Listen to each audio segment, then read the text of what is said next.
Are you wondering whether to write a cover letter and also what you need to put in it? Well, in today's video, I'm going to be sharing with you how to write a cover letter that helps you get interviews.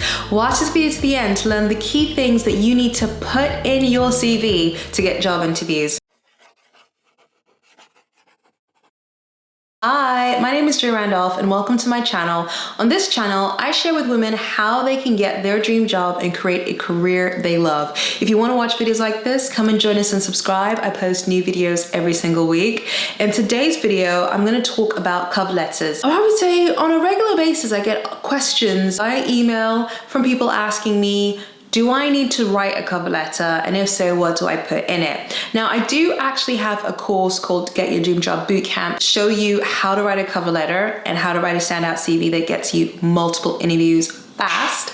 But in today's video, I decided to share a couple of things that I share in this course to give you an insight into what you need to put into your CV. First thing I want to cover though is a myth. A myth that is, nobody reads cover letters. Have you heard that myth? Maybe you've been saying and spreading that myth to your friends. Nobody reads cover letters, so what is the point? Well, here is the point. If you understand why cover letters are there, then you'll understand what the value in them is. Historically, cover letters were created because back in the day, if you're older, then you'll remember this time, the time when if you wanted to apply for a job, you wouldn't really be able to look for a job search on a job search portal. Maybe you'd look at a newspaper, or there'd be some other kind of more old school ways of getting a job. And in that time, if you wanted to apply for a job, you'd have to send your CV by post, literally by mail. And an employer could get the CV and they'd have no idea who this random person is that's looking for a job. So they would ask for a cover letter that would help them get a bit of an idea of who you are. Now in today's world, it's a little bit easier to find out more information about who applicants are because people can search your LinkedIn, they can Google you on Google, and they can see what comes up. The nice thing about a cover letter is that it gives you the chance to make sure that the first things you want them to see, that they get that information. Without that information, you're kind of just a random person who's looking for a job. Now, I do admit that there are some individuals who don't spend much time looking at cover letters. There is still a debate about whether cover letters are useful and do recruiters really read them, particularly if you send a long cover letter. But here's another story that I'll share with you. Once I was out with my baby, so I have a little 1-year-old, and we go to classes. And when I took her to a class, I overheard the manager of this baby gym studio talking to his employees about who to hire. And one of the things they discussed was who to invite for a job interview. So one guy was saying, well, I haven't actually invited anyone for an interview if they haven't written a cover letter. And they would just literally rule out anyone who hadn't written a cover letter. And the manager said, well, why would you do that? He said, well, if they haven't written a cover letter, they clearly don't care enough about the position. We asked for a cover letter, so if they don't even bother writing one, they're just mass sending their CV, and I want to find an individual who cares enough about this company to write a cover letter. Now, the other manager said, well, if they don't write a cover letter, then I feel like I have to interview them because I don't know anything about them. So there was this disagreement. So what I'm trying to say is that yes, it is true that sometimes there are people who might not penalize you for not giving you a cover letter. However, when they're receiving a job application, you never know what the opinion is. You don't know if the person that you're writing to cares about cover letters or not. So it's worth not risking it and not sending it because you think maybe you can get away with it, when actually it turns out the person you're applying to actually wants it and needs it and crosses you out because you didn't write one. So in other words, are cover letters essential?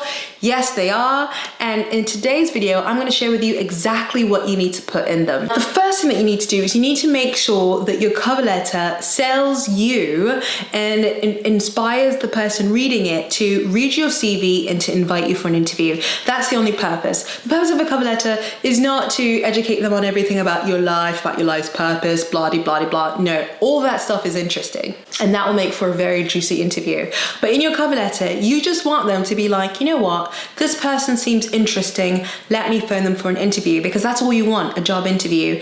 And you can use your interviews to turn them into job offers. So in your cover letter, the first thing that you need to do is you need to say why you're applying for the job. What job are you applying for? So for example, dear so-and-so, I'm writing to apply for X position at your company. And the next thing you need to do is you need to say your elevator pitch. Now I dive deeper into what an elevator pitch is and how to write an elevator pitch in my courses. The link is in the description box below. But your elevator pitch is essentially your 2 to 4 sentence bio that basically says who you are, what you do, and the results you've helped companies to achieve, and how you want to help the organization. So you can say something like, I believe I'm the right fit for this position because I have X experience in helping companies do A, B, C, D, E, F, G, and I've noticed that you're looking for this type of candidate. In my CV, I actually mention my greatest accomplishments that are relevant to your job. Now, if you say that, you're not only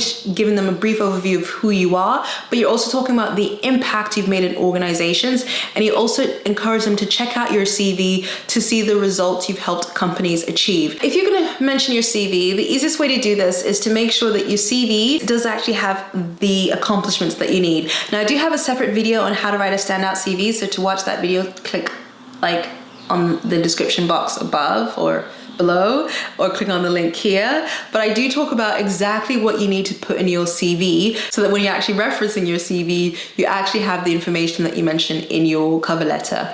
Now, if you are a student or if you are a career changer, you might be freaking out because you're like, but I don't have any experience. Like, what can I do? Oh shit, like what can you do if you're in that situation? Don't worry, I got your back. So if you're in that situation, what you need to do is you need to talk about something that is relevant. So for example, if they are looking for someone who is good at numbers, that's if you're a graduate, you're looking for something in decision sciences. You might not have been hired in decision sciences, but maybe you have studied something in decision sciences that is relevant. So maybe you have had to analyze big sets of data. So you can talk about that. You can talk about your passion for that. And you can talk about your accomplishments in terms of what you did when you were studying at school. And if you're a career changer, you can try and think about what relevant skills or experience that you've had that is transferable and relevant to the position. Now, what I've given you right now is great for an email. If, however, you find yourself not writing an email and you find yourself having to write a formal letter, then I also recommend that you add a bit on why you want to work at this company and why you care about this role. One thing that I like about a cover letter is that a cover letter can be the one opportunity you have to mention the soft skills they are looking for in candidates on the job description. So in a job description, they normally mention the key requirements for the job, and some of those are hard skills such as, I don't know what profession you're in, but you'll know what the hard skills are, the technical skills that you need for your job, whether it's using a program, whether it's solving a particular problem, whether it's a specific hard skill.